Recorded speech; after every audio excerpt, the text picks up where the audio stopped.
Hello students.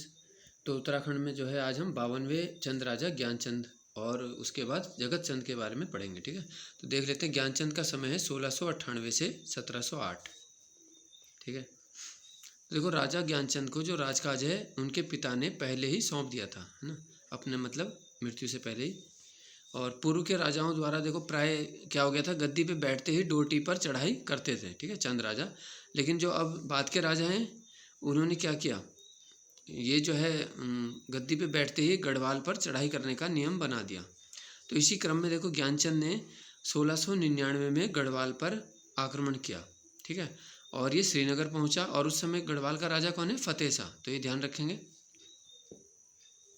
अब यहाँ से महत्वपूर्ण प्रश्न बनता है, ज्ञानचंद ने जब श्रीनगर पर हमला किया तो देखो वहीं पे बधानगढ़ी है, बधानगढ़ी को लूटा। और जो नंदा देवी की स्वर्ण प्रतिमा है, ठीक है, सोने की मूर्ति थी जो नंदा देवी की, उसको लूट के अपने साथ ले गया और अल्मोड़ा के नंदा देवी मंदिर में स्थापित किया। ठीक है, तो ये पूछा जा सकता है। फिर देखो 1704 में जब डोटी के साथ संघर्ष हुआ ज्ञानचंद का, है ना, तो उस समय ज्ञानचंद की सेना जो है मलेरिया की शिकार होगी। ठीक है, अब इसके बाद देख लेते हैं हम अगले जो आ रहे हैं। देखो 53वें चंद राजा हैं जगत चंद, और काफ़ी महत्वपूर्ण भी हैं क्योंकि इनका समय चंदों के उत्कर्ष काल कहलाया, यानी स्वर्ण काल। ठीक है, तो देखो जगत चंद ने पिंडर और लोहबा के रास्ते 1709 में गढ़वाल पे हमला किया। तो है ना, तो हम देख रहे हैं देखो अब सब राजा गढ़वाल पे हमला करेंगे। इसके बाद तो देखो फतेह शाह को उस समय क्या हुआ ना, देहरादून भागना पड़ा फिर। ठीक है, जब जगत चंद ने हमला किया तो फतेह शाह को देहरादून भागना पड़ा। ठीक है, और गढ़वाल राज्य जो है जगत चंद ने जीतने के बाद एक ब्राह्मण को दान कर दिया। ठीक है, और जो लूट का धन मिला था उसको गरीबों और सिपाहियों में बांट दिया। ठीक है, तो ये 1709 इसका ध्यान रखेंगे। 1709 में पूछ सकते हैं किस चंद राजा ने गढ़वाल पर हमला किया, तो ये जगत चंद है। ठीक है, और अगर पूछेंगे देखो 1699 में किसने किया, तो है ज्ञानचंद। उसके बाद देखो जगत चंद जो है बादशाह बहादुर शाह प्रथम जो थे उनके पास भी दिल्ली दरबार में गया। अब देखो जो नया काम किया है जगत चंद ने, क्या किया, जुए पर कर लगाया, है ना, जुआ जिसको कहा जाता है, सट्टेबाजी आदि। तो जगत चंद ने जुए पर कर लगाया, तो ये पूछा जा सकता है। आगे देखो इसमें जगत चंद की उपाधि के बारे में आएगा। जगत चंद ने 1000 गायों का दान किया। इस कारण जगत चंद को क्या कहा जाता है, गौ सहस्त्र दानी, है ना, या गौ सहस्त्र दान, ये इन्होंने किया था, ये कहा जाता है। ठीक है, तो देखो जगत चंद के समय चंदों की ख्याति, है ना, आसपास के क्षेत्र में फैलने लगी और चंद जो वंश है वो संपन्न हो गया। ठीक है, तो इस समय देखो ये लास्ट पॉइंट आ गया इसमें, इस समय चंदों का उत्कर्ष काल हुआ है। तो कुमाऊं का स्वर्ण काल कहा जाता है इसको। अगर पूछेंगे किस राजा के काल को कुमाऊं का स्वर्ण काल कहते हैं, तो कौन है, जगत चंद।